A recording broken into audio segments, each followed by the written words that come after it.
Question. So we have time for questions. There might be one. Please go ahead. Is there an English translation of Wilson's book? No, there is no English translation. The single reason that, as much as I know, the first to publish parts of his book. Right now, we check the possibility to translate it to Hebrew, but there are only parts of it in English. What you can find in our website, you can find an article that is the first chapter of his book, translated to English and published in the Tricontinental of Cuba. I don't remember when it was, but you can find it completely, also with copies of bad copies of the original. But it's enough to what you find there. That's Holocaust denial per se.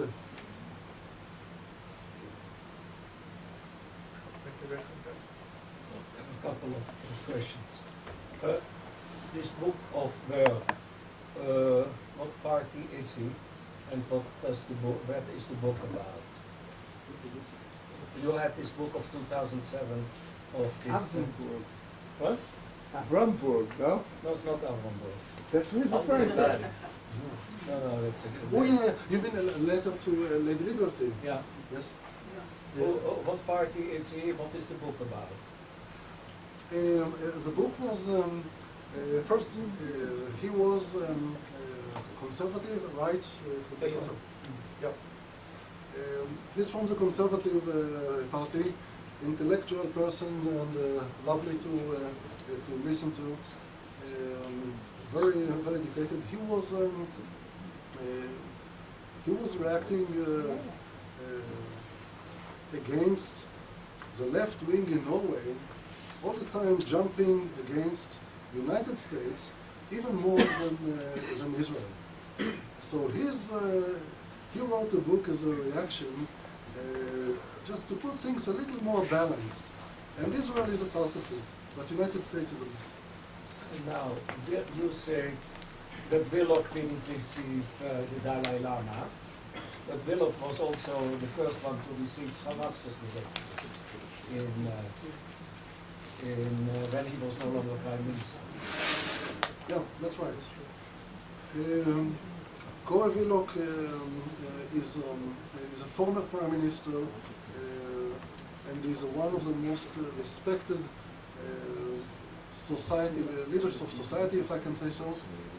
And he wanted first, he reacted against Gro Harlem Brundtland, why she didn't meet Dalai Lama. But then I guess that he got his answer from the industry, and he didn't himself. He didn't have any such moral problems, as you mentioned, to meet the Hamas, because Hamas, they do good things also. Which parliamentarians? Anybody else? Do you have some support among non-Jewish organizations or political parties in the parliament or the government or NGOs, or you are completely alone in the fight against anti-Semitism? Who are your partners? Yes. Not even one single Jewish organization support us. There are very few Jews in Norway that support us at all. Those who support us, they ask us for complete secrecy, that it should not be known that they support us. There is only one Jew that is mentioned on our journal that is supporting us. The rest is quiet. The Jews want to be politically correct, they want to be accepted. That's a problem with the Jews. Those who support us are mostly Christian Norwegians. There are also Norwegians. Born again or what? Many of them are, yes. Of them charismatic, born again, Lutheran. There's a difference between mainstream Christian. No, it's not mainstream. Ukrainian or No. born again. It's different. No, yes, that's right. Most of the Christians are mainstream, and they are not those evangelical and born again. Most of the Christians don't care about Israel, and if they care, it is negative. In fact, Israel is not me, but it is they. They are the new Israel. They are the new, let's say, you see, I'm a competitor, and they don't like us. They don't like Israel. Israel must be destroyed one day. To get a new Israel, there will be also a new Jerusalem. But in the small group of evangelical, Lutheran Christians, where many are born again, this is also the hardcore of those who support us. It's a very small group, by the way. But no political party, No, not one of them. no, it's not political party, but we also we don't I have. mean, Yes. when I speak about political party, I mean a political party which is represented in the parliament. We have good relations, for example, with the Progressive Party, but we don't have in our organization we don't have membership, and there is not even we don't have a kind of mutual relations that we have people from other organizations supporting us formally or sitting in the board. Did I answer you? Not altogether. I mean, can you go to one of the presidents of the political parties and ask him for a positive declaration about Israel on certain subject? Such question. Yeah, okay. In such a way, we don't do, but what we do is we do have good relations, especially with the Progressive Party, and they are very clear in their speech, and there we can go to the top, and we can meet from day to day. It's not a problem at all, and they really they balance a part of the picture, but we don't ask them to. We don't ask them normally to come with certain comments.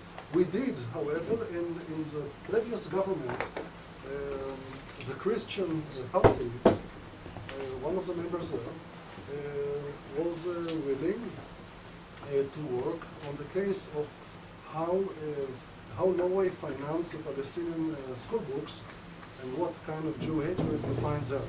And that's Elsa Skarbovik from the Koran. So it went very fine, but we don't do that normally. What we want is to supply information, to help them understand that we stand on the same side, and to help with the facts when they have discussions, etc. It's okay. Coming on top of the previous question, first of all, pardon my ignorance, where's the Progressive Party on the right-left spectrum? That's A. B. Erez, from the material you brought in your presentation, and some of the pictures here, I'm not being familiar with Norwegian politics. I don't know how to interpret everything I'm seeing. Is Norwegian anti-Semitism and anti-Israelism a partisan phenomenon? Is it left versus right? Or because I think most of the material you bring here is from the left. Is there right-wing anti-Semitism in Norway? Yes, there is, but most of it is on the left side. We find it very much on the Labour Party. We find some of it on the radical left wing, the socialist left party, and that's about it. The progressive party is on the right side. Mm-hmm.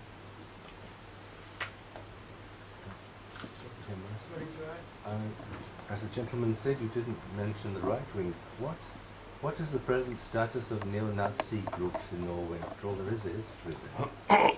Yes, there are about few hundred. The estimations are of about few hundred activists in organizations like Vigrid and Boot Boys.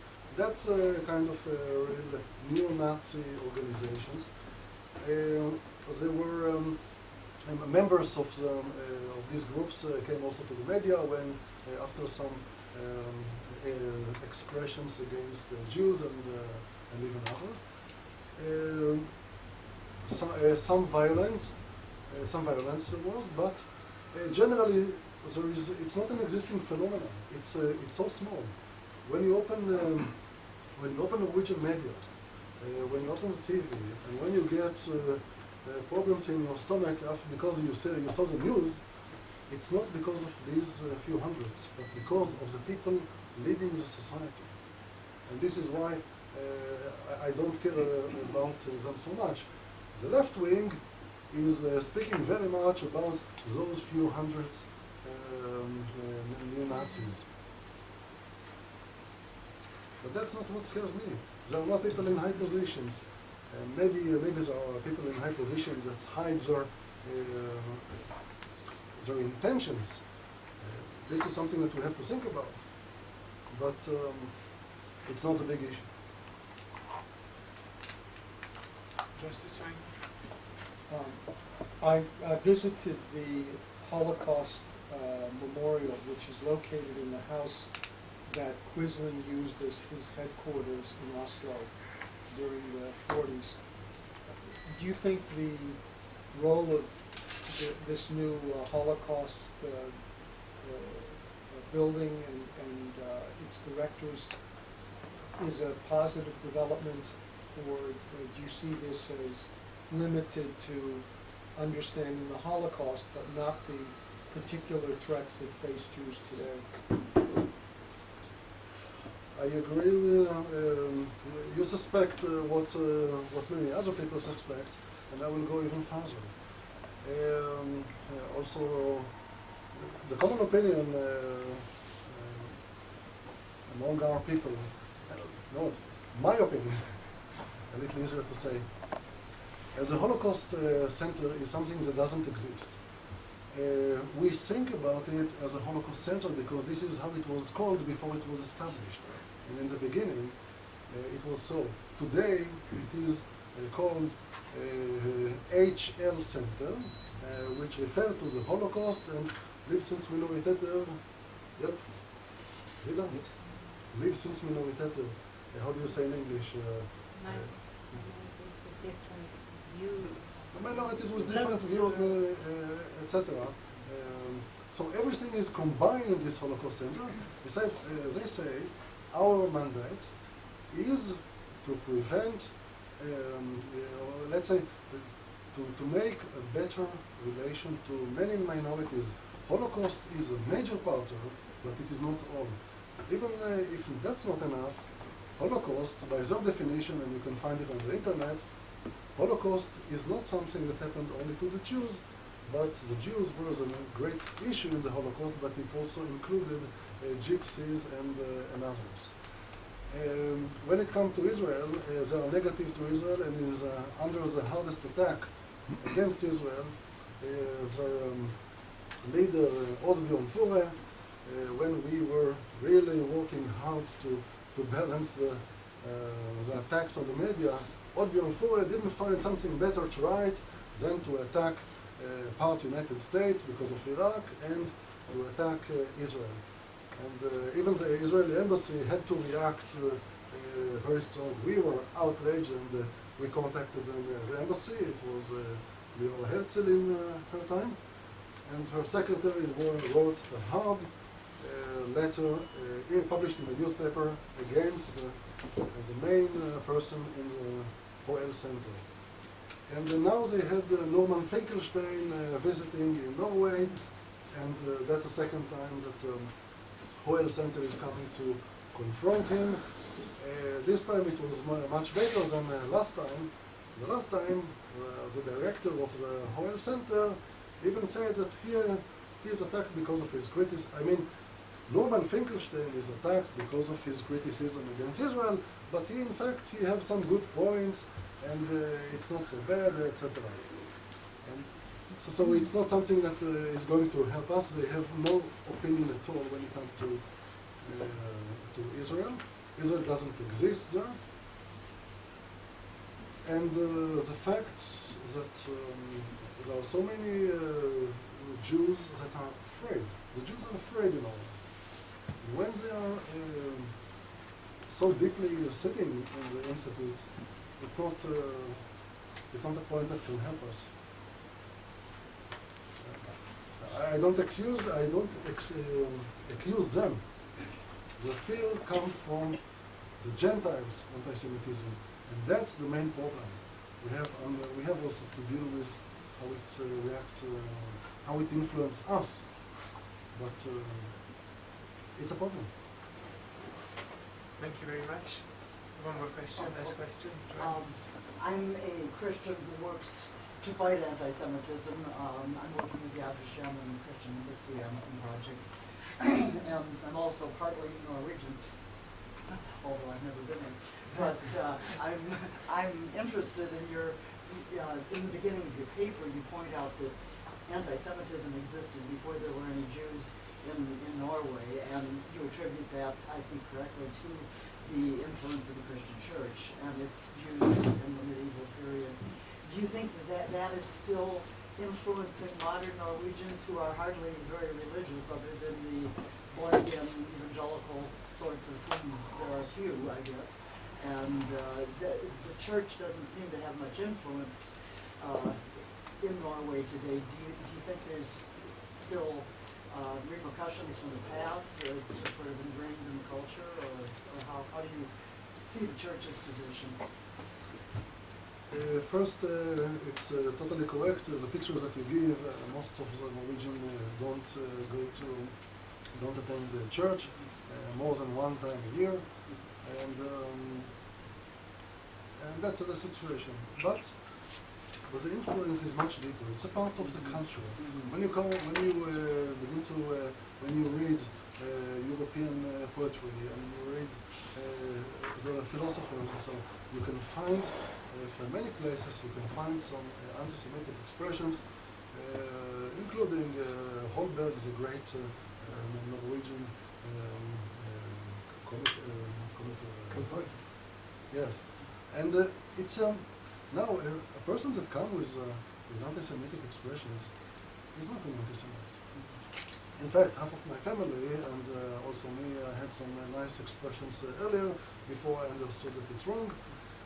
We are not so perfect, and we cannot put everybody that is coming with some good anti-Semitic arguments to step in as an anti-Semite. But the church today is active to spread anti-Semitism.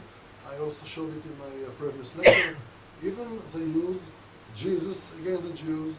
They use as a scripture against Jews, and that's the highest ranking institutions of the main church. In the evangelical churches, in the born again charismatic movement, it's much better. But there is much work to do. Dr. Gerstenfeld? Look, not so much a question, a few remarks. These countries, these Nordic countries, the 5 Nordic countries, if you count Iceland, are problematic for Israel. I must say Denmark probably the least nowadays. They are problematic for Israel because their image is so much better than what they really are. If you look to all the look at all the indexes, Global Development Index, the Transparency Index, the Press Freedom Index, these countries are among the first. It's rare not to find on the first place one of these countries. The reality you can measure to a certain extent to their attitude to the Jews compared to their attitude to other issues. The key issue, of course, which you passed over is this Cuba-Israel comparison. The Deputy Foreign Minister Johansson of the SV left-wing party, he goes to Cuba. Now, there is a freedom index in the world which goes from 1 to 7. 1 is very good. If you sink below 2.5 or 3, you are not a Democrat. The lowest of the lowest, really the bottom of the pit, number 7, has some countries like, not even Saudi Arabia is in 7. Cuba is there. Burma is there. Turkmenistan is there. So here you have a guy who pretends to be progressive, who pretends to be humanitarian. He goes for an official visit to a country which is the absolute darkest of the darkest, where none of the basic freedoms exist, so that it ranks there the lowest, and he doesn't visit the opposition. In the past, the Norwegians have gone there, but they at least visited the opposition. So you have here this absolute case of hypocrisy. I mean, I'm coming out in a couple of weeks with a major essay on Norway, Jews and Israel, for which many people in Israel and Norway have helped me.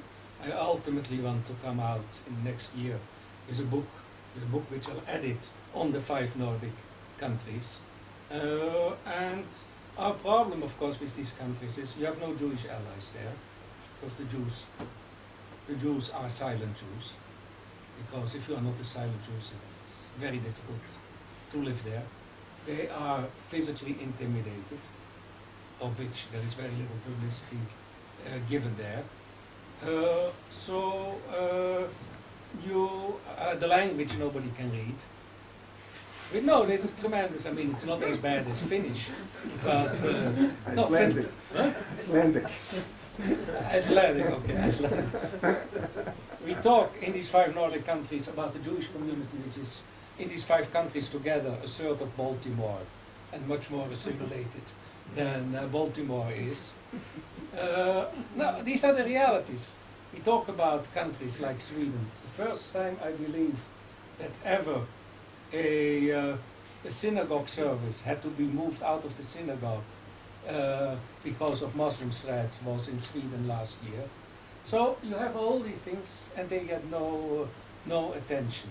They get no attention because you have little allies and few people in those places, and you cannot read the language. Of course, you could run a project like I've done on bad news about the Netherlands.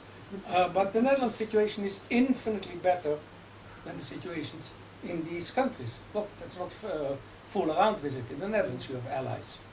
You have a Jewish community. It certainly has an intellectual capability with people who have public standing. Some of those come out publicly for Israel. You have intellectuals, public intellectuals who support Israel. You have political parties in the not the Labour Party, which is another problem, because it's in government. We have political parties in which people are openly speaking for Israel. You have media who are certainly today you have important media who are even willing to give people like myself an occasion to write, which 2-3 years ago was unthinkable. So these are Norway for me. Visits anti-Semitic Stürmer cartoon is the worst there is in Western Europe. Now Norwegians don't like to hear that because they think of themselves as nice, humanitarian, peace-seeking, but the objective reality is that besides perhaps in Greece, you cannot find the kind of cartoons, anti-Semitic cartoons, anywhere in Europe in mainstream papers like you can find in Norway. And it's an unfortunate situation that because we are such a small people, the Jews, and we fight on so many fronts, on these minor fronts, which to a certain extent are major fronts, because Norway, in my opinion, is really, as far as Israel is concerned, about the worst there is. There is very little possibility to fight, and to a certain extent, Israel has few resources. Its embassy is small, has a few local allies, and that's one of the unfortunate situations. Thank you. Thank you very much. Can I say 2 good points for Finland? Just recently, I have to say, But look, the Norwegians here can say good points for Norway. We have Norwegians here. The Jewish community is getting more involved than before in Helsinki. There is a little bit, they can write a letter of, they do some things. And the second second point is that there's no physical violence. We can't record any physical anti-Semitic violence. There are writings and there are many problems, but these 2 things, at least for Finland, are what's going on just now. No, you're absolutely right. I mean, the problems are, the problem is Norway today with the left-wing government. Sweden's situation has, to some extent, improved since the socialists, who were certainly not as bad as the Norwegian socialists, are out. So on this good note, I have two announcements. One is that lecture season starts next Thursday at 10 o'clock, Changing Jewish Communities lecture. Ivan Sereznes is going to be here and showing a movie on Muslim and Jewish relations in Bosnia and the Bosnian Jewry, which will be very interesting. So if you'd like to come, please register with me. It's next Thursday at 10 o'clock. The other thing is that, as Erez already mentioned, we have copies of this article on Jewish and contemporary Norwegian caricaturists on the table. So please take them. And thank you once again very much for your presentation. Thank you very much. Thank you. And,